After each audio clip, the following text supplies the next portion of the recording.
So students, हमारा topic चल रहा था समुच्चय। और समुच्चय के बारे में हमने प्रमुख प्रमुख डिटेल की चर्चा कर ली थी, जैसे समुच्चय की परिभाषा, समुच्चय को रिप्रेजेंट करने का तरीका, कि सारणीबद्ध रूप में लिख सकते हैं, कि समुच्चय निर्माण रूप में लिख सकते हैं। हमने एनसीईआरटी बेस पे 1.1 अभ्यास के सभी क्वेश्चन भी कर लिए थे एग्जांपल सहित।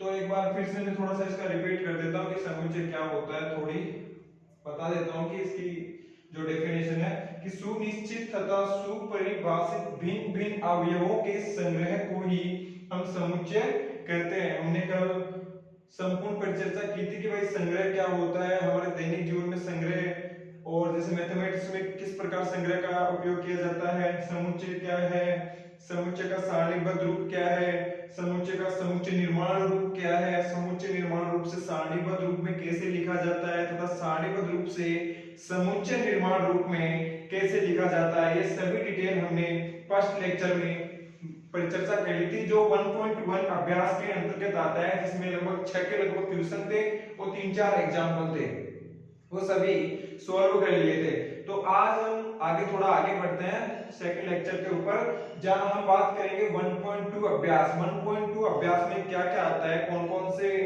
टॉपिक, यानी कि जो समुच्चय के जो प्रकारों का वर्णन है 1.2 में, रिक्त समुच्चय, समान समुच्चय, परिमित तथा अपरिमित समुच्चय, ये तीन ही दे रखे हैं 1.2 अभ्यास में, जिनकी चर्चा कर लेते हैं तथा उनके बेस जो क्वेश्चन है, जो एग्जांपल है, जो एनसीईआरटी बेस पे जो उनको भी सोल्व कर लेते हैं। तो सबसे पहले बात कर लेते हैं कि रिक्त समुच्चय क्या होता है, और परिमित तथा अपरिमित समुच्चय क्या होता है, और समान समुच्चय क्या होता है। तो बात करें कि रिक्त समुच्चय क्या होता है, वह समुच्चय जिसमें कोई भी अवयव विद्यमान ना हो। सोचो एक सेकेंड कि वह समुच्चय जिसमें कोई भी अवयव विद्यमान ना हो वो क्या कहलाता है, रिक्त समुच्चय कहलाता है। इसको रिप्रेजेंट करने का तरीका है कि जैसे आप बोलना चाहो कि रिक्त समुच्चय है भाई कोई, जैसे मैं इसको लिख दूंगा मझिला कोष्ठक, अब ये रिक्त है, इसके अंदर कोई भी अवयव नहीं है। क्या है, कोई भी अवयव नहीं है, तो ये क्या कहलाता है, रिक्त समुच्चय कहलाता है। यानी वह समुच्चय जिसके अंदर कोई भी अवयव या एलिमेंट बोलते हैं, कोई भी एलिमेंट इसमें विद्यमान ना हो तो वो रिक्त समुच्चय कहलाता है। चलो भाई, ये डेफिनेशन थी रिक्त समुच्चय की। और रिक्त समुच्चय जैसे हमारे पास कोई क्वेश्चन आता है उसमें ये ऐसे दे रखा है कि ये क्या है, तो ये है रिक्त समुच्चय। एक होता है कि रिक्त समुच्चय को हम फाई के द्वारा भी डिनोट करते हैं। फाई किसे बोलते हैं, फाई, यानी ये भी एक रिक्त समुच्चय है। यानी इस एलिमेंट, अगर आप इसको ये लिखना चाहो तो आप इसको ये लिख सकते हो कि फाई। पर जब आपके पास किसी मझिला कोष्ठक के अंदर फाई दिया हुआ हो, इस कोष्ठक के अंदर अगर फाई दिया हुआ होता है तो वो रिक्त समुच्चय नहीं है। सेट के अंदर कोई भी एलिमेंट आता है, फाई अपने आप में यहाँ अब एलिमेंट शो हो रहा है, तो फाई यहाँ पे क्या होगा, एक एलिमेंट होगा। कि कोई समुच्चय दे रखा है, एक कोई समुच्चय दे रखा है, उसके अंदर फाई है, तो यानी कि एक एलिमेंट है। समुच्चय के अंदर क्या है, एक एलिमेंट। तो परिभाषा क्या किया अपनी, कि वह समुच्चय जिसमें कोई भी एलिमेंट विद्यमान ना हो, पर भाई यहाँ पे तो फाई विद्यमान है, सो ये समुच्चय रिक्त समुच्चय नहीं होगा।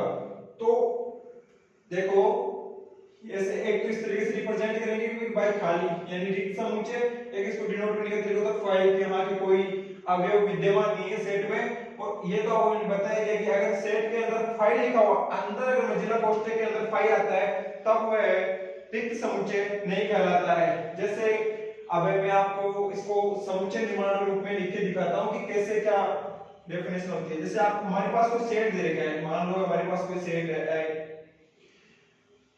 A इक्वल है x, जहां x belongs to natural number, x belongs to natural number तथा x की वैल्यू 1 से छोटी है। अब देखो इसको क्या रिक्त समुच्चय बोलेंगे, ये रिक्त समुच्चय शो करने का एक तरीका है कि भाई हमें समुच्चय निर्माण रूप में दे रखा है। मैंने कल बताया था आपको कि समुच्चय निर्माण रूप से सारणीबद्ध रूप में कैसे लिखते हैं। आपको अगर समुच्चय निर्माण रूप में समझ में नहीं आ रहा कि ये रिक्त समुच्चय है तो आप इसे सारणीबद्ध रूप में लिखकर देख सकते हो कि इसमें एलिमेंट है, इस सेट में एलिमेंट है कि नहीं है। तो देखो A इक्वल है x के, A इक्वल है x के जहां x belongs to natural number, x प्राकृत संख्याओं से बिलोंग करता है कि x क्या होगा, प्राकृत संख्याएं होंगी तथा x की जो वैल्यू होगी वो क्या होगी, 1 से छोटी होगी। तो आप सोचो कि यार क्या 1 से छोटी कोई प्राकृत संख्या होती है? होती है, सोचो एक बार, क्या होती है क्या प्राकृत संख्या? प्राकृत संख्या ही 1 से स्टार्ट होती है और अनंत तक चलती है। तो ऐसा पॉसिबल ही नहीं है कि कोई x अगर नेचुरल नंबर में बिलोंग करता है तथा उस x की वैल्यू 1 से छोटी होती है, ऐसा पॉसिबल नहीं है। सो स्टूडेंट्स, इसका जो आंसर आएगा वो रिक्त समुच्चय होगा क्योंकि इसके अंदर कोई एलिमेंट विद्यमान नहीं है।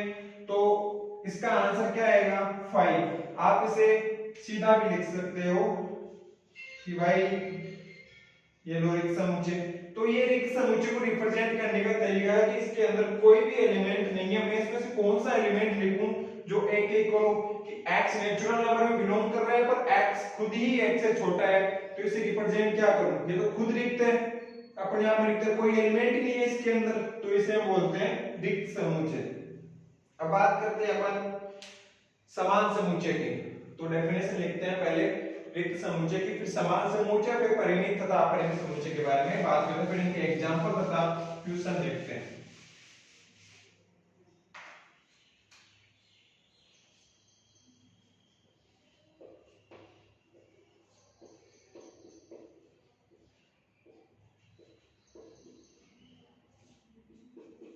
कोई समुच्चय रिक्त समुच्चय कहलाएगा जब इसमें कोई अवयव विद्यमान ना हो।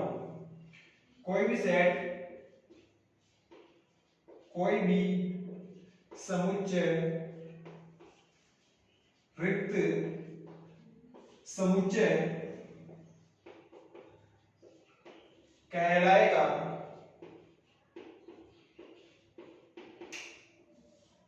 यदि उसमें कोई भी अवयव क्या हो, विद्यमान ना हो, अवयव विद्यमान ना हो। ठीक है स्टूडेंट्स, अब देखो इसको हम रिप्रेजेंट करते हैं, एक तो ये से कि भाई ये रिक्त समुच्चय है, और एक रिप्रेजेंट करते हैं 5 से। मैंने बता दिया आपको एक तो 5 से रिप्रेजेंट करेंगे और एक ये दोनों है। और मैंने बता दिया कि अब इसके अंदर अगर कोई भी एलिमेंट 5 ही क्यों ना हो, अगर 5 इसके अंदर आ जाता है तो भी एक वो अपने आप को एलिमेंट शो करता है, ठीक है, तो वो रिक्त नहीं होगा। ये दोनों रिक्त को दर्शाने का तरीका है कि ये दोनों रिक्त समुच्चय हैं। ये रिक्त समुच्चय है, इसका मैंने आपको एग्जांपल दिया था कि कोई भी सेट A इक्वल है x के जहां x belongs to natural number तथा इसे x की जो वैल्यू है वो 1 से छोटी है। ये लो, ये इसका एग्जांपल है। अब बुक के एग्जांपल और क्वेश्चन सॉल्व करेंगे, पहले अपन देख लेते हैं एक कि रिक्त समुच्चय। अब बात करते हैं कि समान समुच्चय क्या होता है, परिमित तथा अपरिमित समुच्चय क्या होता है।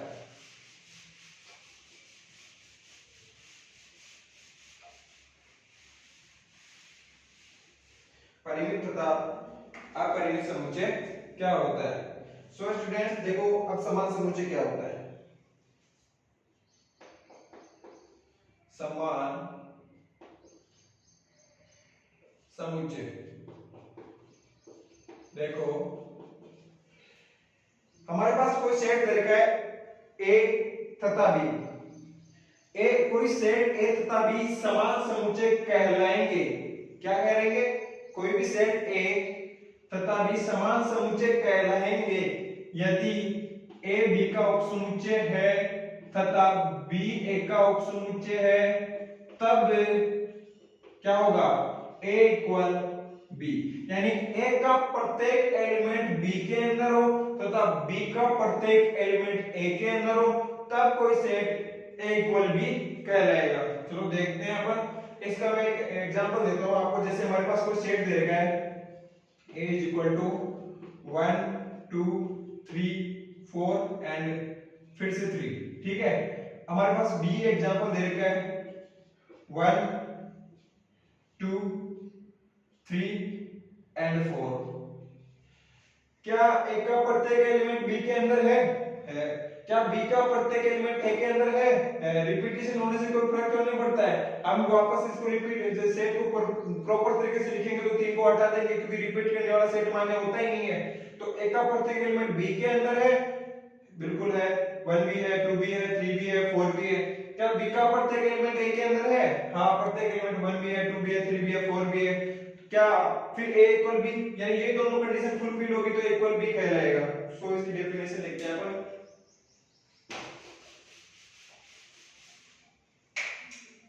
समान समुच्चय क्या होता है? चलो देखो इसको।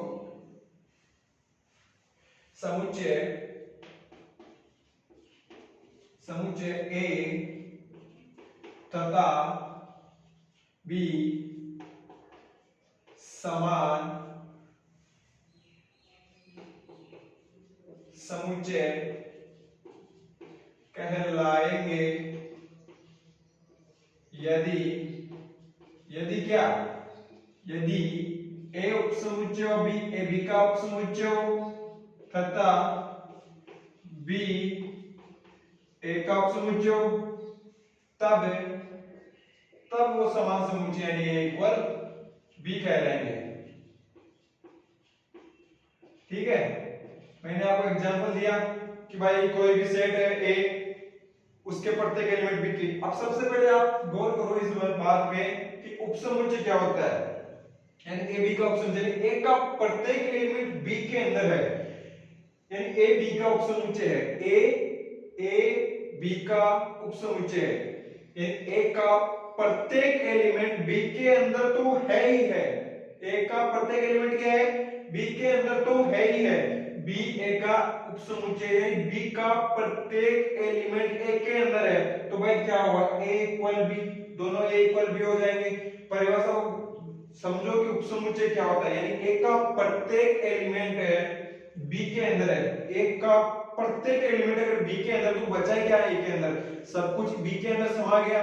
अब बी की बात करो, बी का प्रत्येक एलिमेंट ए के अंदर, तो बचा ही क्या बी के अंदर? वो तो खुद ए के अंदर समा गया। तो ए इक्वल बी यानी समान समुच्चय कहलाएंगे। इसकी डेफिनेशन है समान समुच्चय की। अब बात करते हैं परिमित तथा अपरिमित समुच्चय। परिमित तथा अपरिमित समुच्चय। परिमित समुच्चय क्या होता है तथा अपरिमित समुच्चय क्या होता है? यानी किसी भी सेट के अंदर अगर अवयवों की संख्या सीमित होती है, अवयवों की जो संख्या होती है वो सीमित होती है, तो वो परिमित समुच्चय कहलाता है। तथा किसी भी सेट के अंदर अगर अवयवों की संख्या सीमित नहीं होती है तो वो अपरिमित समुच्चय कहलाता है। ये इसकी डेफिनेशन है कि परिमित समुच्चय क्या होता है तथा अपरिमित समुच्चय क्या होता है। परिमित समुच्चय की बात करेंगे तो उसमें अवयव क्या होंगे? फिक्स होंगे भाई की 1 2 3 या 100 से कम प्राकृत संख्याएं, अभाज्य 100 से कम अभाज्य छोटी अभाज्य संख्याएं। वो जो फिक्स दे रखा होता है हमें कि सीमित दिख रहा होता है, वो तो क्या होता है? परिमित समुच्चय। और अपरिमित समुच्चय जिसमें हम सीमित नहीं होती, यानी संख्याएं सीमित नहीं होती, जैसे 0 और 1 के बीच अनंत परिमित तथा अपरिमित संख्याएं होती हैं, वो एक अपरिमित समुच्चय होता है। तो क्या होता है? अपरिमित समुच्चय होता है। सो स्टूडेंट्स देखो, परिमित समुच्चय तथा अपरिमित समुच्चय। परिमित तथा परिमित तथा अपरिमित समुच्चय। फाइनाइट तथा इनफाइनाइट सेट। फाइनाइट तथा इनफाइनाइट सेट क्या होता है? परिमित तथा अपरिमित समुच्चय। भाई परिमित समुच्चय में क्या होता है कि कोई भी सेट परिमित समुच्चय कब कहलाएगा? जब उसमें अवयवों की संख्या सीमित हो। मैं सीधी डेफिनेशन लिख देता हूं इसकी। कोई भी सेट, कोई भी समुच्चय क्या होगा? परिमित कहलाएगा यदि उसमें अवयवों की संख्या,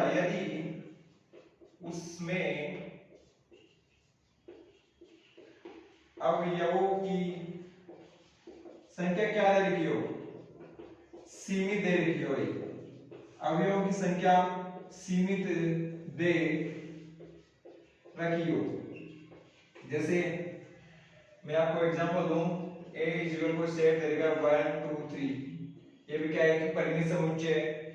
कोई दूसरा एग्जांपल दूं, b 100 से कम प्राकृत संख्याएं, या इसका डिजिट कर लो आप लोग, थोड़े बढ़ा लो 1 2 3 4 5 6 एंड 100 तक, तो ये भी क्या है, एक अपने आप में परिमित समुच्चय है।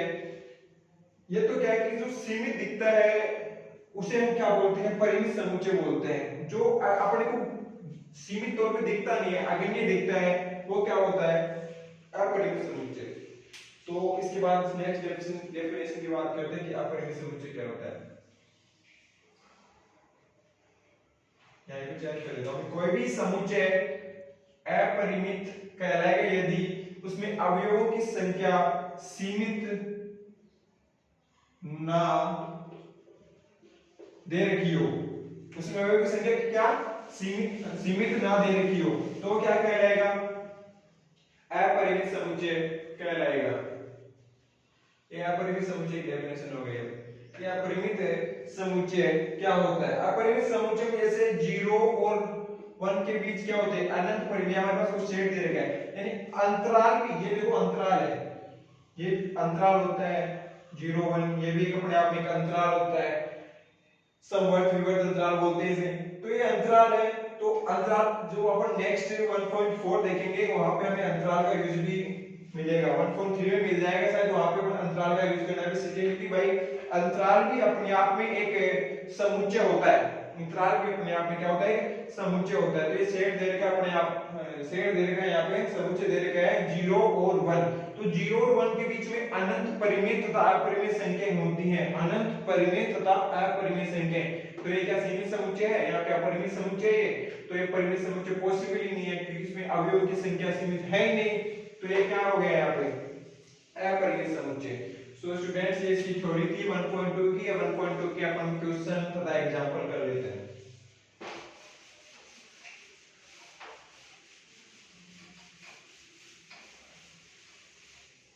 देखिए एनसीईआरटी की बुक है ये,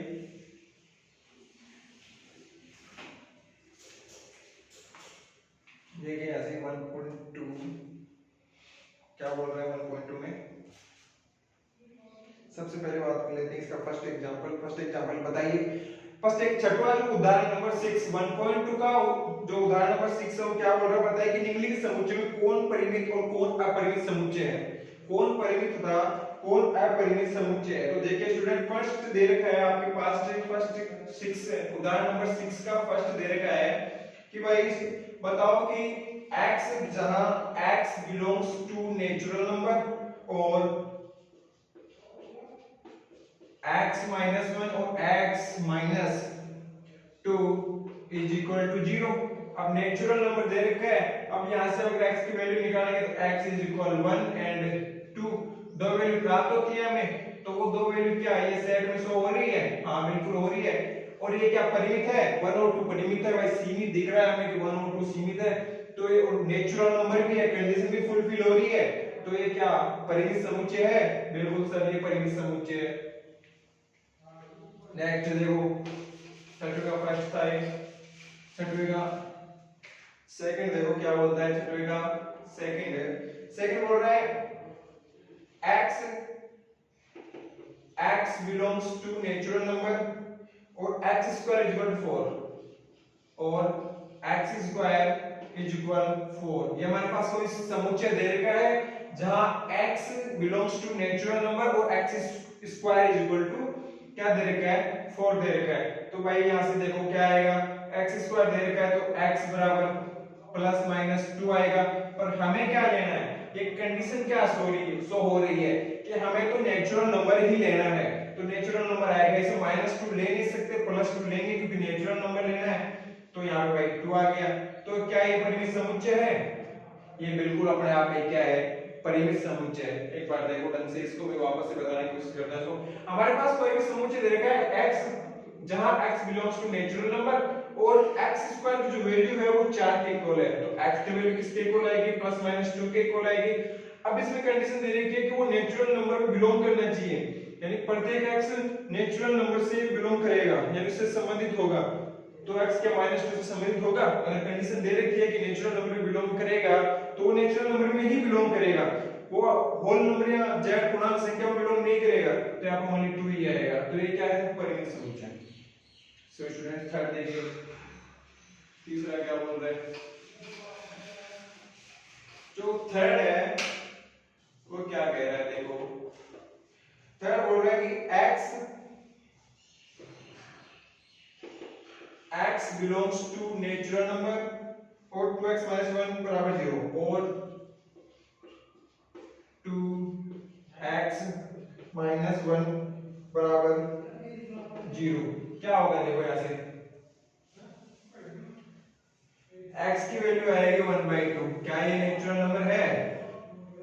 क्या ये नेचुरल नंबर है? नहीं है, पॉसिबल ही नहीं है, ये नेचुरल नंबर है ही नहीं। x इज इक्वल टू क्या आएगा? यहाँ पे 1/2 आएगा और यहाँ पे दे रखा है कि x का प्रत्येक मान है, x क्या करता है? नेचुरल नंबर में बिलोंग करता है और 2x - 1 की वैल्यू क्या है? 0 के इक्वल है। तो सो स्टूडेंट्स x की वैल्यू यहाँ से क्या आई? 1/2। तो क्या 1/2 नेचुरल नंबर में है? तो इसका जो आंसर आएगा वो 5 आएगा। यह परिमित है क्योंकि ऐसा कोई एलिमेंट नहीं है इसमें जो नेचुरल नंबर्स में बिलोंग करता हो। सो स्टूडेंट्स इसका आंसर क्या आएगा?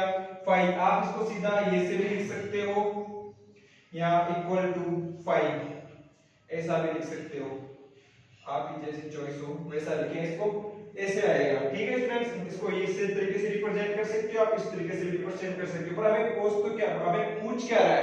हमें वो पूछ रहा है कि क्या ये परिमित है या ये अपरिमित है। तो एक ही एलिमेंट देगा, सीमित दे रखा है, तो ये परिमित समुच्चय होगा।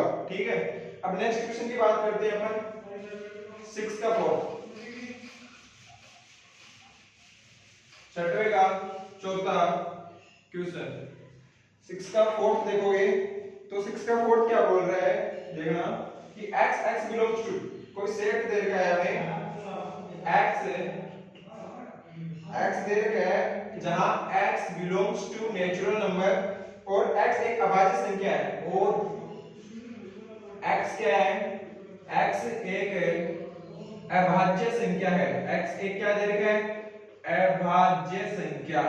सो स्टूडेंट्स देखो एक बार इस क्वेश्चन को गौर करके कि हमारे पास जो x दे रखा है, कोई भी सेट है वो x के इक्वल है तथा या जहां x belongs to natural number, x क्या होगा? प्राकृत संख्या में बिलोंग करेगा और x एक क्या है? अभाज्य संख्या है।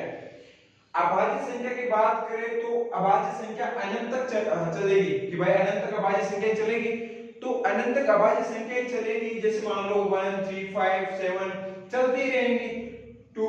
तो क्या जो अभाज्य संख्याएं हैं वो अभाज्य संख्याएं क्या परिमित है? नेचुरल नंबर दे रखा है, हमें पता है कि भाई नेचुरल नंबर दे रखा है तो अनंत तक तो जाएंगी, तो क्या परिमित है? नेचुरल वो अभाज्य संख्याएं जो अनंत तक जा रही है, वो तो हमें भी पता चल रहा है कि भाई जो अनंत तक जा रही है वो परिमित कैसे होगी? वो सीमित ही नहीं है। उन एलिमेंट की संख्या अगर सीमित होती तो मैं बोलता कि हाँ यार वो तो अनंत तक जाएंगे, तो मैं कैसे बोल पाऊंगा कि वो सीमित है? वो तो अनंत तक जा रही है, तो ये क्या है? अपरिमित समुच्चय। तो आपका फोर्थ क्वेश्चन आएगा, उसका आंसर क्या आएगा? अपरिमित। ठीक है स्टूडेंट्स, 6 का 4 हो गया कंप्लीट। 6 का 5 देखो, 5 है नहीं शायद इसका 6 का 5 है। देखो हमारे पास कोई समुच्चय देगा x belongs to natural number और x विषम है, और x विषम है भाई, और x क्या है? विषम है, विषम संख्या है। सो स्टूडेंट देखो पहली चीज तो आपको इस समुच्चय निर्माण रूप में दिए हुए कथन को समझना चाहिए, कि समझना और इसका आना चाहिए, आपको समझ में आना चाहिए कि बोलना क्या चाह रहा है। यहाँ कैसे हम अगर समुच्चय निर्माण रूप को सारणीबद्ध रूप में लिखें तो कैसे, क्या वो सीमित दिखेगा कि क्या वो असीमित दिखेगा? तो देखो भाई स्टूडेंट्स, इसमें दे रखा है x जहां x belongs to natural number, यानी प्रत्येक x प्राकृत संख्या होगी। प्रत्येक संख्या क्या होगी? प्राकृत संख्या होगी, जो भी x होगी वो प्राकृत संख्या ही होगी। और x क्या होगा? विषम। यार विषम हो गया, तो विषम संख्या आती है तो आपको भी पता है कि विषम तो अनंत तक चलेगा, कोई हमें फिक्स क्राइटेरिया थोड़ी ना दे रखा है कि 100 से छोटी विषम संख्या लो, या 50 से छोटी विषम संख्या लो, या लाख से छोटी विषम संख्या लो, या करोड़ से छोटी विषम संख्या लो। हमें तो दे रखा कि वो अनंत तक जा रही है, हमें कोई फिक्स सीमित एरिया नहीं दे रहा, वो अनंत तक जाएंगे। तो वो जो जाएंगे उन्हें हम क्या बोलेंगे, अपरिमित समुच्चय। वो परिमित कैसे होगा, जो हम सीमित ही नहीं कर सकते, कि बता ही नहीं सकते कि कितने तक है, तो क्या परिमित, वो तो अपरिमित समुच्चय है। सो स्टूडेंट्स इसका आंसर क्या होगा, अपरिमित समुच्चय। इसका आंसर होगा अपरिमित समुच्चय। चलो आपका छठवां एग्जांपल मुक्का 1.2 का कंप्लीट हो गया है। अब आगे देखो आप 1.2 का सातवां एग्जांपल समान सेट, इक्वल सेट की बात कर रहा हूं। समान समुच्चय के युग्म छाटिए, यदि ऐसा कोई युग्म है वो कारण बताइए। चलो कारण तो बताएंगे, पर हमारे पास दे रखा है ए, जैसे सातवां एग्जांपल दे रखा है a इक्वल है 0 पाई, इसके अंदर तो एलिमेंट दे रखा है 0। ओके, समझ गए होंगे आप, मैंने बताया था कि कोई भी अगर एलिमेंट इसके अंदर होगा तो रिक्त समुच्चय नहीं कहलाएगा। सो b क्या है आपका, कोई भी सेट b दे रखा है x है, जहां x की वैल्यू क्या है 15 से तो क्या है बड़ी है और 5 से छोटी है, यार तो विरोधाभास लग रहे हैं। और x की वैल्यू 5 से छोटी है, क्या ऐसा कोई सेट पॉसिबल है जिसकी वैल्यू 15 से तो बड़ी है और उसी x की वैल्यू 5 से छोटी है? पॉसिबल ही नहीं है। अभी एक कंडीशन तो आप लगा रहे हो कि उस सेट की वैल्यू 15 से बड़ी करो, और एक कंडीशन लगा रहे हो कि 5 से छोटी करो, तो ये तो जरा साफ दिख रहा है कि इसमें कोई एलिमेंट है ही नहीं ऐसा, तो कोई एलिमेंट होगा ही नहीं, तो भाई ये तो क्या है रिक्त समुच्चय। तो आप b को क्या लिख सकते हो, 5 लिख सकते हो। ओके, चलो अब नेक्स्ट देखो, c दे रखा है हमारे पास, कोई सेट दे रखा है c x के इक्वल है, जहां x है -5 इज इक्वल 0, जो 0 के इक्वल है। तो यहाँ x की वैल्यू क्या आएगी आपके पास, 5 आएगी। ठीक है स्टूडेंट्स, चलो ये c सेट दे रखा है। अब आप नेक्स्ट सेट देखो, आपके पास d दे रखा है x² इज इक्वल 25। आपके पास ये कोई एक सेट दे रखा है जहां x, ये देख लेना एक बार, x जहां x² इज इक्वल टू 25, यहां x की वैल्यू क्या आएगी आपके पास, x की वैल्यू आएगी +-5 आएगी। ओके, आगे देखो, जो e दे रखा है, ये तो कौन सा दे रखा था, b दे रखा था, अब ये d दे रखा था, b सेट है। अब देखो आपके पास कोई e सेट दे रखा है, e सेट दे रखा है आपके पास कि कोई समीकरण दे रखी है x समीकरण दे रखी है आपके पास कोई। ठीक है स्टूडेंट्स, वो समीकरण क्या है, x² - 2x - 15 इज इक्वल 0। एक धन पूर्णांक मूल है, क्या है, एक धन पूर्णांक मूल है।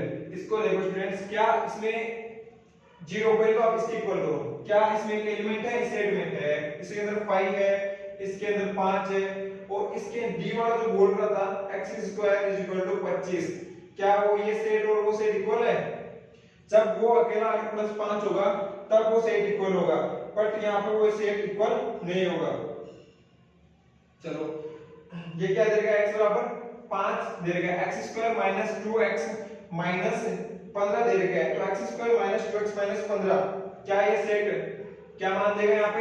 इसमें बोल रखा है कि एक धन पूर्णांक होना चाहिए, तो जो इसकी जो वैल्यू आएगी x² - 2x - 15 की, वो क्या आएगी?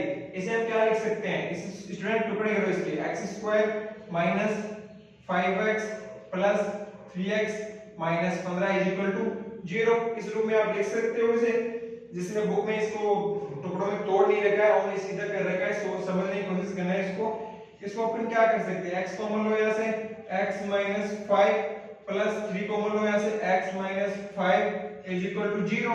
तो x की वैल्यू यहाँ से क्या आ गई, 5 आ गई, और x की वैल्यू क्या आ गई यहाँ से, -3। तो हमें तो क्या लेना है, इसमें धन पूर्णांक लेना है, तो धन पूर्णांक क्या है यहाँ पे, ओनली 5। तो इस आंसर में c क्या है, इक्वल है e के। तो याद रखना स्टूडेंट्स, मैं नीचे लिखता हूँ यहाँ पे इसका आंसर कि e तो c के इक्वल है, e तो c के इक्वल है, बट क्या a b के इक्वल है? Not possible, a not equal to b, क्योंकि इसके अंदर एक एलिमेंट दे रखा है, बट जबकि ये रिक्त समुच्चय है। अब चलो आगे d, क्या d इक्वल होगा इसके? d भी नॉट इक्वल किसी के इक्वल है, ओनली e इक्वल c, यानी e c के इक्वल होगा। इसका आंसर ये है। सही है। जैसे हमारा समुच्चय का एग्जांपल था, एक बार वापस देख लेना कि भाई ए के अंदर तो एक एलिमेंट है, बी रिक्त समुच्चय है, सी पॉजिटिव 5 नंबर पॉजिटिव 5 देता है, संख्या एक 5 एलिमेंट, और डी क्या देता है प्लस माइनस 5 देता है। तो कैसे इक्वल होगा यार? क्या सी डी का उपसमुच्चय है? बिल्कुल मानता हूं कि सी का प्रत्येक एलिमेंट डी के अंदर है, पर क्या डी का प्रत्येक एलिमेंट सी के अंदर है? ऐसा पॉसिबल ही नहीं है। -5 को खारो हो गया, ऐसा पॉसिबल नहीं है। So student C not equal to D. हां but C is equal to E, ये पॉसिबल है क्योंकि x की वैल्यू 5 और धन पूर्णांक लेना है, उसमें कंडीशन दे रखी है। सो स्टूडेंट्स ये वाला सातवां एग्जांपल आपका कंप्लीट हो गया।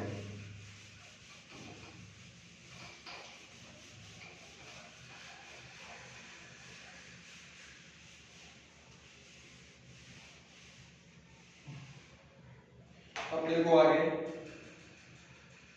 क्या दे रखा है? आठवां एग्जांपल दे रखा है, निम्नलिखित समुच्चय युग्मों में से कौन से समान है? अब इसमें भी समान पूछ रहे हैं, अपने उत्तर का औचित्य बताइए। औचित्य बताएंगे, बिल्कुल क्यों नहीं बताएंगे। आठवां एग्जांपल देखो, आठवां एग्जांपल क्या बोलने की कोशिश कर रहा है।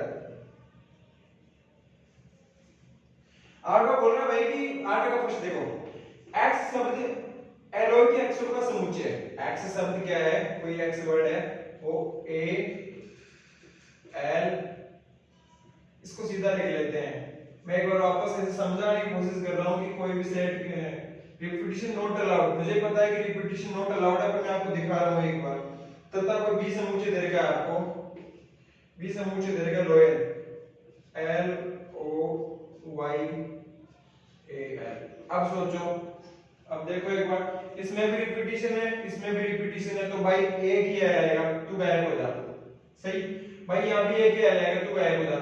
a l o y, a l o y, तो x का प्रत्येक एलिमेंट b के अंदर है तथा b का प्रत्येक एलिमेंट x के अंदर है। देखो x का प्रत्येक एलिमेंट b के अंदर है तथा b का प्रत्येक एलिमेंट x के अंदर है, l o y प्रत्येक एलिमेंट है, तो x is equal to definition के अनुसार b, तो ये समान समुच्चय होगा। क्या होगा भाई? समान समुच्चय होगा। अब नेक्स्ट देखो, इसका सेकंड है, इसका सेकंड क्या बोलता है? इसका सेकंड है क्या है? सेकंड है कि ए देगा आपके पास n बिलोंग्स टू z तथा n स्क्वायर की जो वैल्यू है वो क्या आएगी? 4 से छोटी। अब और सेकंड बी सेट क्या देगा आपके पास कि भाई हमारे पास कोई x है इक्वल x के, जहां x belongs to real number, वास्तविक संख्या। ओके सो स्टूडेंट्स, कहां गया वो? हाँ, रियल नंबर दे रखा है तथा x square minus 3x plus 2 equal to 0। क्या होगा देखो, इसमें देखो आप पूर्णांक संख्या में बिलोंग करता है तथा n स्क्वायर इक्वल टू 4, तो यहां क्या आएगा? Plus minus 2। क्या आएगा? प्लस माइनस 2 आएगा। x square minus 3x plus 2, इसके आप टुकड़े करो। क्या करोगे आप? इसके टुकड़े करोगे, तो x स्क्वायर माइनस 3x, वो sorry minus 2x minus x plus 2 is equal 0। यहां से x कॉमन लोगे आप, x माइनस 2, और यहां से क्या लोगे? -1 कॉमन लोगे, x माइनस 2 इज इक्वल 0। हमारे पास वैल्यू क्या प्राप्त हुई? x की वैल्यू प्राप्त हुई 1 एंड x की क्या वैल्यू प्राप्त हुई? 2। सो स्टूडेंट्स, हमारे पास तो प्लस माइनस 2 दे रखा है, वहां पे 1 और 2 यहां पे प्राप्त हो रहा है। क्या a का प्रत्येक एलिमेंट b के अंदर है? क्या a का प्रत्येक एलिमेंट b के अंदर है? हाँ, 2 मान सकता हूं कि 2 है, पर -2 भी नहीं है, नहीं है, तो यही कंडीशन फेल होगी। क्या b का प्रत्येक एलिमेंट a के अंदर है? 1 2 क्या इसके अंदर है? नहीं है, तो कैसे ये समान समुच्चय नहीं होगा। चलो अब इसके अपन प्रश्नावली 1.2 के सभी क्वेश्चंस देख लेते हैं। इससे पहले मैं देख लेता हूं कि मेरा चालू है नहीं कैमरा। चालू है भाई, रुको, गलती ठीक है। चलो 1.2 देख लेते हैं। 1.2 प्रश्नावली, इसको सोल्व कर लेते हैं।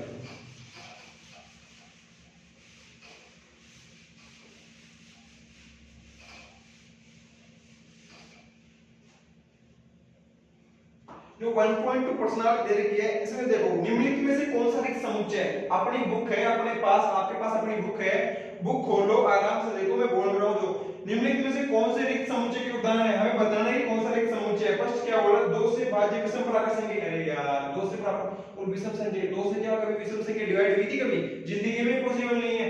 तो देखो फर्स्ट क्या है, 2 से भाज्य विषम प्राकृत संख्या। यार 2 से भाज्य विषम प्राकृत संख्या, देखो एक बार, 2 से भाज्य विषम प्राकृत संख्याएं। 2 से भाज्य क्या है, विषम प्राकृत संख्या।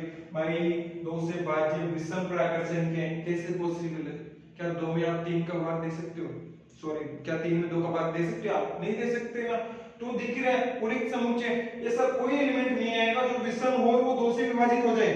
ऐसा कोई एलिमेंट नहीं आएगा विषम, ठीक है। तो ये तो क्या है, रिक्त समुच्चय हमें पता है कि भाई इसका जो आंसर आएगा वो क्या आएगा, 5 आएगा। इसमें कोई एलिमेंट ऐसा नहीं है जो ये तो रिक्त समुच्चय, ठीक है। सेकंड क्या बोल रहे, देखो समअभाज्य संख्याओं का समुच्चय। हाँ भाई, सम अभाज्य संख्याओं का समुच्चय 2। ये क्या है, ये तो एलिमेंट है, ये तो रिक्त समुच्चय नहीं है। तो दूसरा क्या आएगा, रिक्त समुच्चय नहीं है, सम अभाज्य संख्याओं का समुच्चय। सम अभाज्य संख्याओं का समुच्चय। यार इसके अंदर तो एक एलिमेंट आ गया, तो ठीक है। तो भाई ये तो रिक्त नहीं है, ये रिक्त समुच्चय नहीं है।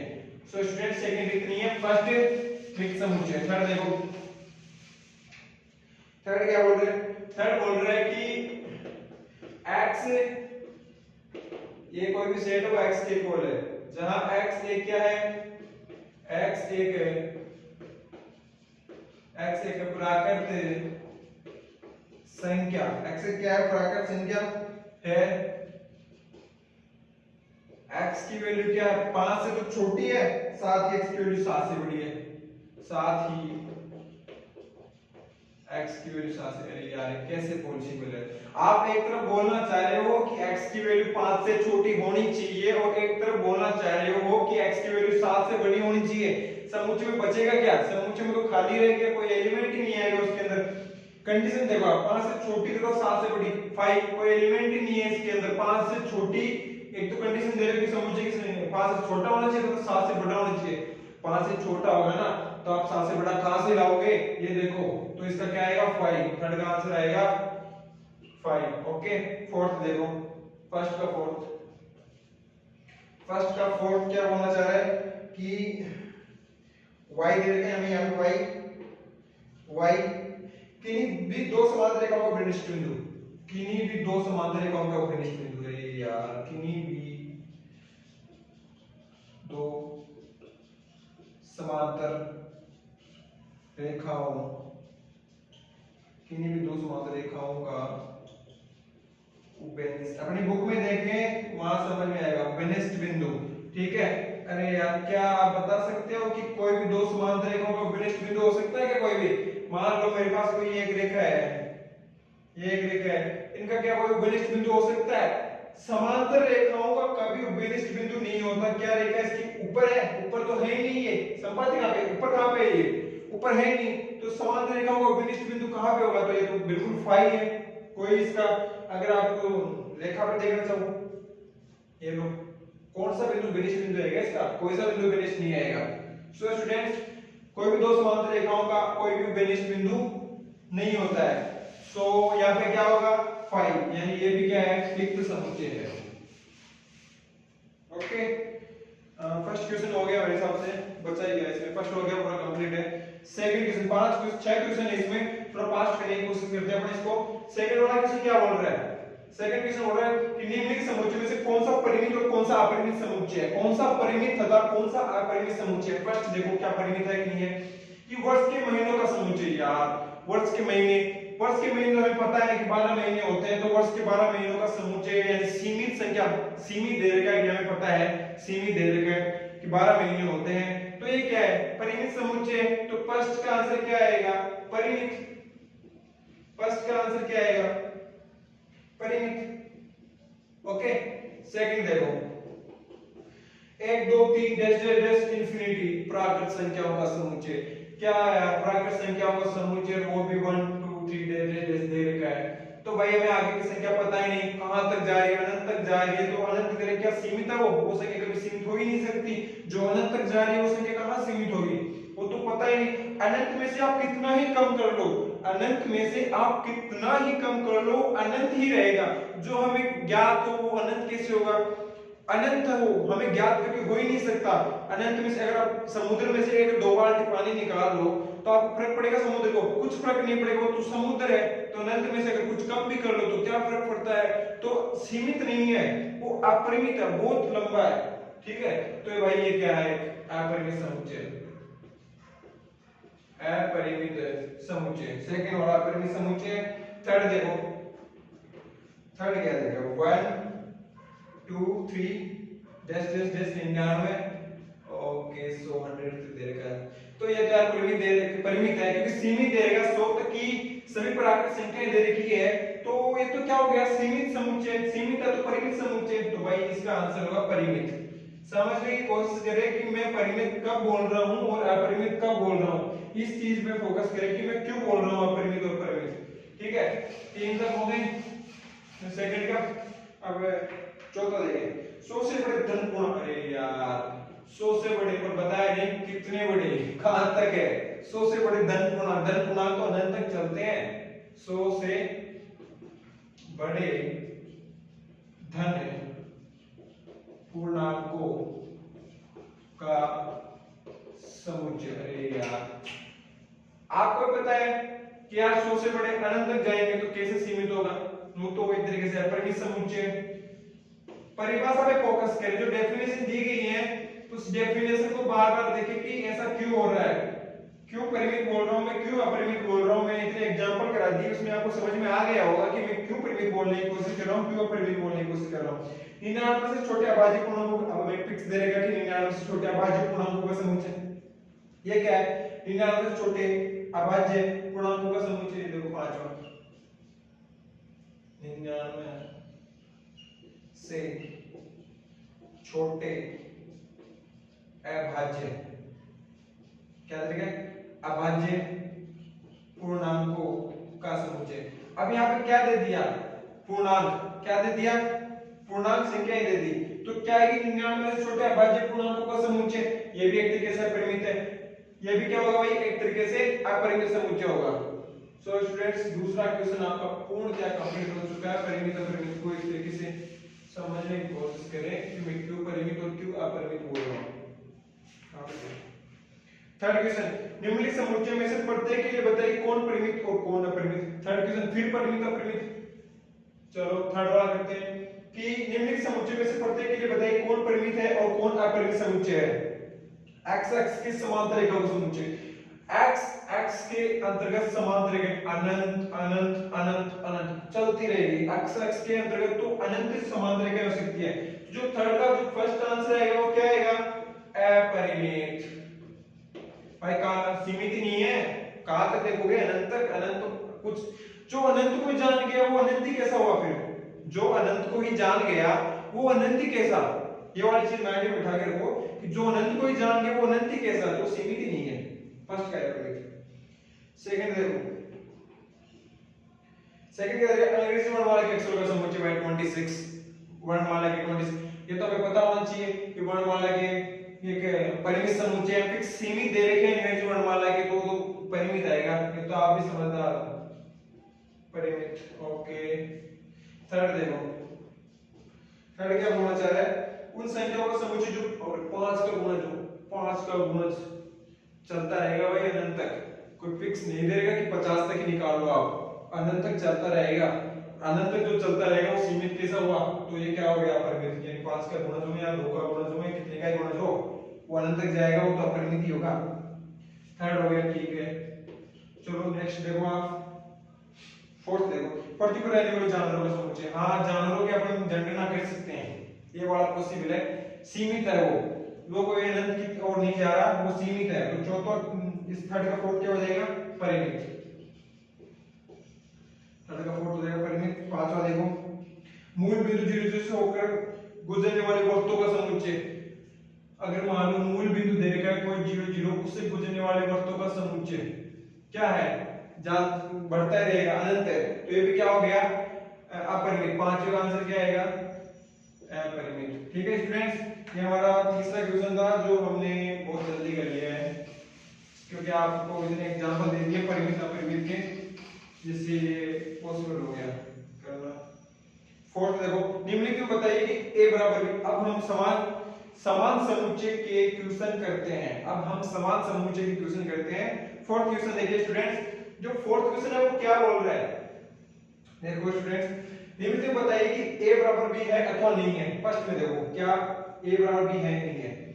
अच्छा, फर्स्ट देखो हमारे पास a दे रखा है, a b c d, ठीक है, ये दे रखा है। और हमारे पास क्या दे रखा है, b दे रखा है, d c b a, d c b a।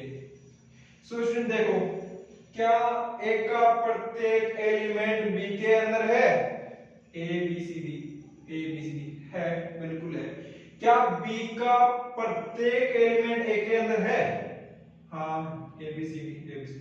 तो a इज इक्वल b समान समुच्चय होगा। परिभाषा में फोकस करो, परिभाषा मैंने डेफिनेशन क्या दी थी, तो भाई ये a क्या है, समान समुच्चय है। सेकंड वाला देखो, 4 8 12 16, 4 8 12 16, ओके। और इसकी इधर दे रखा 8 4 16 18, 8 4 16 18। यार क्या है, प्रत्येक एलिमेंट b के अंदर है यार, 12 नहीं दे रखा b के अंदर, 12 है ही नहीं b के अंदर, तो a का प्रत्येक एलिमेंट b के अंदर है ही नहीं। क्या b का प्रत्येक एलिमेंट a के अंदर है, क्या b का प्रत्येक एलिमेंट a के अंदर है, 18 नहीं दे रखा, दूर दूर तक ही नहीं दे रखा 18 इसके अंदर, तो a इक्वल b कैसे होगा, पॉसिबल ही नहीं है। तो ये क्या है कि समान समुच्चय नहीं है। थर्ड वाला देखो, थर्ड क्या बोल रहा है, a बराबर देगा 2 4 6 8 10, 2 4 6 8 10 दे रखा है। और x समधन पूर्णांक है, जो x 10 से छोटा है, x क्या है, समधन पूर्णांक है, समधन पूर्णांक। कंडीशन दे रखी है भाई, जहां x समधन पूर्णांक, ये वाली पोजीशन समधन पूर्णांक जो क्या है, जहां x 10 से छोटा है। अब x 10 से छोटा है और समधन पूर्णांक है, तो क्या समधन पूर्णांक 2 4 4 10 ही होता है, और x के छोटा है बराबर है 10 के, 2 4 4 10, यानी a का प्रत्येक एलिमेंट b के अंदर है 2 4 4 10 2 4 4 10। क्या b का प्रत्येक एलिमेंट a के अंदर है, हां 2 4 4 10 2 4, तो इक्वल b। ये तो भाई मैं कौन होता हूं इसको समान बोलने वाला है, समान समुच्चय।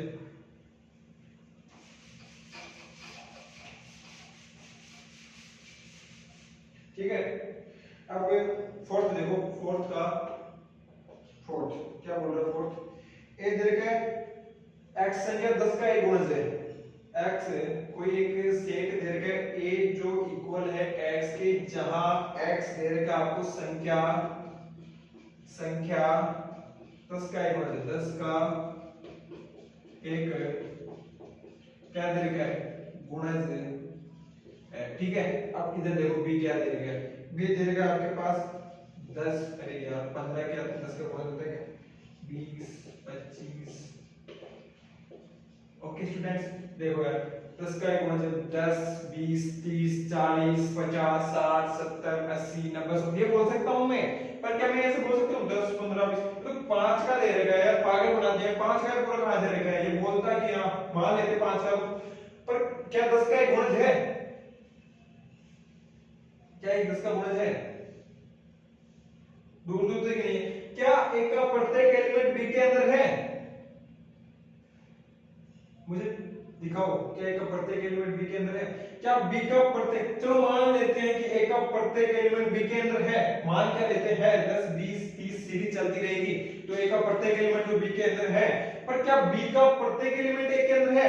ऐसा पॉसिबल नहीं है सर कि 15, 25 और 35 को हम इसमें शामिल कर सके। ए का तो प्रत्येक एलिमेंट बी के अंदर है, पर बी का प्रत्येक एलिमेंट ए के अंदर नहीं है।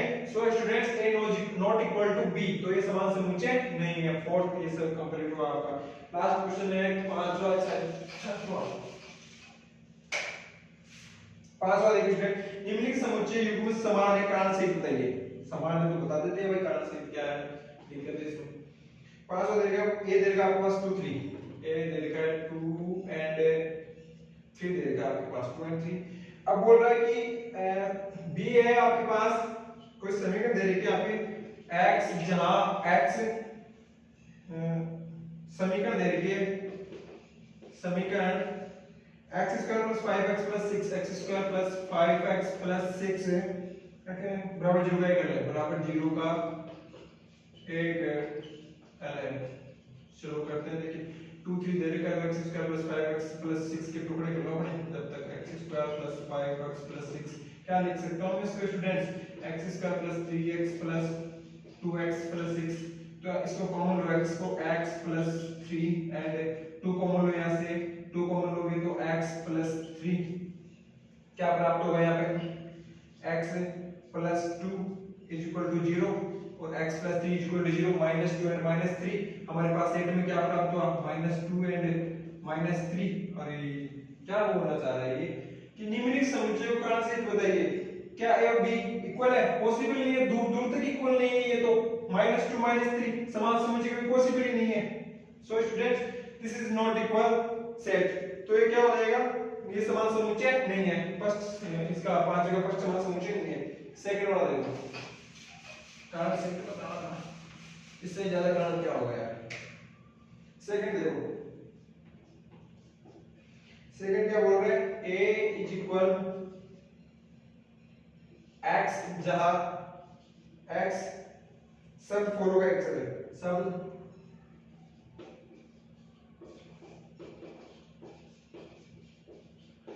का एक एक्सेल है, ठीक है स्टूडेंट्स। और आगे क्या दे रखा है, b दे रखा है, इसका b दे रखा है कि y, जहां y शब्द वुल्फ का एक्सेल है, शब्द वुल्फ का एक एक्सेल है, का एक एक्सेल है। सो स्टूडेंट देखो क्या बोलना चाह रहे हैं कि हमारे पास कोई एक समुच्चय दे रखा है, ठीक है, हमारे पास कोई एक समुच्चय दे रखा है जिसमें x, जहां x इक्वल है a, जहां x शब्द फॉलो का एक अक्षर है। चलो फॉलो को पहले हम सारणीबद्ध रूप में लिख लेते हैं। फॉलो को जब आप सारणीबद्ध रूप में लिखोगे तो f o repetition not allowed, repetition not allowed w, ठीक है स्टूडेंट्स। इसका लिखो वुल्फ का सेट नाउ, इसका w o l f, इसमें मान लो a सेट, इसे b सेट दे रखा है। देखो क्या a का प्रत्येक एलिमेंट b के अंदर है, हां f भी है, l भी है, w भी है, o भी है, a का प्रत्येक एलिमेंट b के अंदर है।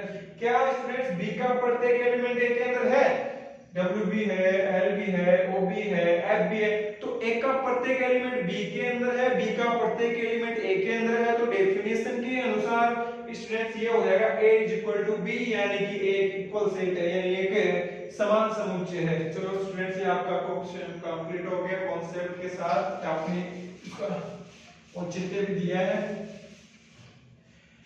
लास्ट क्वेश्चन है 1.2 का, नीचे दिए हुए समुच्चय में से समान समुच्चय का चयन कीजिए, ठीक है स्टूडेंट्स। समान समुच्चय का लास्ट क्वेश्चन है 1.2 का, अभ्यास 1.2 था ये। तो नीचे दिए हुए समुच्चय में से समान समुच्चय का चयन कीजिए। हमारे पास ए दे रखा है 2 4 8 12 है, ठीक है स्टूडेंट्स। बी दे रखा है 1 2 3 4, ठीक है स्टूडेंट्स। हमारे पास सी दे रखा है 4 8 12 एंड 14, ठीक है स्टूडेंट्स। और हमारे पास डी दे रखा है 3 1 4 2, ओके। ई दे रखा है -1 एंड 1। हमारे पास एफ दे रखा है 0 एंड a। जी क्या दे रखा है हमारे पास 1 एंड -1 s दे रखा है हमारे पास 0 एंड 1। सो स्टूडेंट्स ये आपकी 1.2 कंप्लीट हो चुकी है। 1.2 कंप्लीट हो चुकी है। मैं बता देता हूँ कौन सा समान है, इसमें से कौन सा समान है। 2 4 8 12 देखो भाई स्टूडेंट्स, क्या एक का प्रत्येक एलिमेंट b के अंदर होना चाहिए या कोई भी एक का एलिमेंट किसी भी दूसरे सेट में हुआ है या नहीं है, वो चेक करो आप। 2 4 8 12 2 4 8 12 2 नॉट पॉसिबल नॉट पॉसिबल। तो यार एक तो ऐसा सेट है जो किसी के भी इक्वल नहीं होगा इसमें से, तो एक को तो आप भूल जाओ। 1 2 3 4 1 2 3 4 आप b d के इक्वल है। इसमें आप रिजल्ट लिखता जाइए यहां से कि भाई b d के तो इक्वल है। सो स्टूडेंट्स b देखो 1 2 3 4 d देखो 1 2 3 4 यानी b का प्रत्येक एलिमेंट d के अंदर है तथा d का प्रत्येक एलिमेंट b के अंदर है, तो ये तो क्या हो गया समान सेट हो गया। और दूसरा देखिए का 4 8 12 14 4 8 12 नहीं है, तो c किसी के भी इक्वल नहीं है। e देखो -1 एंड 1 e g के इक्वल है। किसके इक्वल है? e का प्रत्येक एलिमेंट g के अंदर है तथा f देखो 0 a नॉट पॉसिबल 0 1 नो।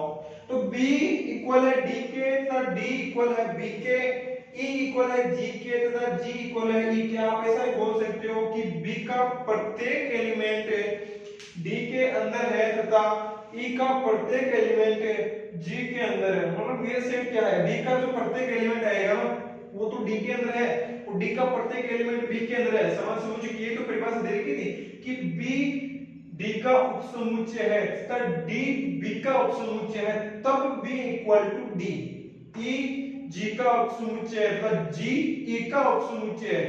गौर करो इन बात पे कि e g का उपसमुच्चय है तथा g e का उपसमुच्चय है, तब e इक्वल टू g। यानी e का प्रत्येक एलिमेंट g के अंदर हो तथा g का प्रत्येक एलिमेंट e के अंदर हो, तब e इक्वल टू g होगा। सो स्टूडेंट्स हमने 1.1 कर ली, 1.2 भी देख लिया कि 1.2 में रिक्त समुच्चय, समान समुच्चय, परिमित तथा अपरिमित समुच्चय थे जिनको हमने एग्जांपल तथा क्वेश्चन सहित संपूर्ण क्या बचा है इसमें और यार सब कुछ सिद्ध कर लिया। जो भी होना था परिभाषा, डेफिनेशन, एग्जांपल, क्वेश्चन सब कुछ था वो सब कुछ सोल्व कर लिया और औचित्य सहित सोल्व किया है, समझ के सोल्व किया है। मैंने आपको पूरा रीजन भी बताया है कि कैसे क्या सोल्व किया है। ओके स्टूडेंट्स, तो ये आपकी 1.2 है जो कंप्लीट हो चुकी है। जो नेक्स्ट 1.3 है उसमें सर उपसमुच्चय, एक तो उपसमुच्चय आएगा और एक अंतराल वाला आएगा। जो मैंने बताया था ना कि 0 और 1 के बीच अनंत परिमित तथा अपरिमित संख्याएं होती हैं। कोई भी दो अंतराल होता है उनका सर्वनिष्ठ, कोई भी दो अंतराल होता है उनका यूनियन, ये सभी 1.3 में देखेंगे। 1.3 यही बताता है आपको, और जो 1.2 है आपको मैंने बताया कि 1.1 आपको सोल्व, 1.1 और 1.2 मैंने आपको पूरे क्वेश्चन सोल्व करवा दिए हैं। अब एक इसके साथ हम थोड़ा त्रिकोणमिति या इंटीग्रेशन एक साइड से स्टार्ट कर सकते हैं कि भाई त्रिकोणमिति भी चलने दी जाए और इंटीग्रेशन भी चलने दिया जाए। ये क्या है, सेट है, समुच्चय है, तो समुच्चय, फंक्शन और रिलेशन अपने आप में थोड़ा रिलेटिव है, ये अपने आप में एक अलग पॉइंट ऑफ व्यू से देखा जाता है। पर कैलकुलस वाला पार्ट थोड़ा अलग है, वो अलग तरीके से चलेगा। अपन एक साइड से अगर कॉम्प्लेक्स कर लेते हो थोड़ा अलग है, सब में कॉम्प्लेक्स आयोटा वाली जो सीरीज है वो एक ही है। तो देखते हैं जैसा भी रहेगा। पर 1.1 एंड 1.2 के जितने भी क्वेश्चन थे, एग्जांपल थे, जितने भी थ्योरी थी, वो हमने क्या कर ली है, कंफर्म पढ़ ली है। इतना ही था, एनसीईआरटी बेस पे इतना काफी होता है, समझने के लिए भी काफी है। मैंने समझा दिया है, हर एग्जांपल को समझाया है, हर एक क्वेश्चन को समझाया है, हर एक थ्योरी कॉन्सेप्ट को समझाया है। सो स्टूडेंट्स मिलते हैं अगले लेक्चर में 1.3 को लेकर कि 1.3 में क्या है। तो बनते रहिए, वीडियो देखते रहिए, जो ना समझ में आए वो बताने की कोशिश करें। कुछ त्रुटि हो जाए तो देखेंगे, वो भी सोल्व करेंगे, मेरा भी सॉर्ट आउट हो जाएगा, मुझे भी। और सो स्टूडेंट्स हमारे 1.2 कंप्लीट हो गया है, 1.3 का वेट करें, मैं जल्दी वो भी कल नेक्स्ट लेक्चर लेके आता हूँ। ओके स्टूडेंट्स, मिलते हैं